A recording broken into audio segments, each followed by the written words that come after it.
Healthcare is one of the most stressful environments you can be in to either visit, need help as a patient, or in even work as an employee or a staff member.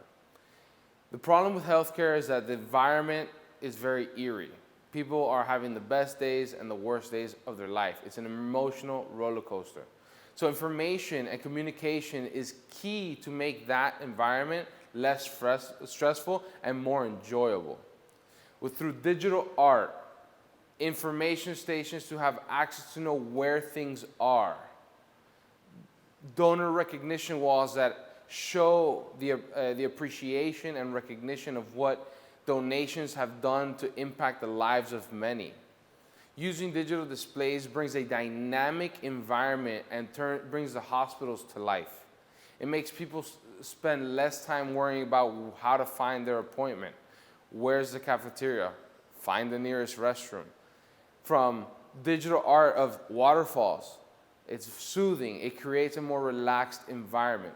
People need to relax in these environments to help them get healthier faster and to provide better health care services. So recently, we're just talking about cafeterias.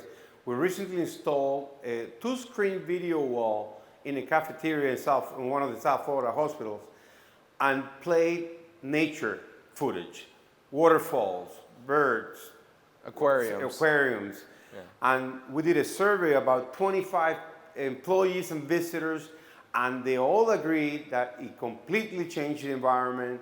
It was so much relaxing, and they completely loved it. So it's a proof that it just changes the environment just by visual effect, no audio, just visual waterfalls and nature footage. It completely changed it. People love it.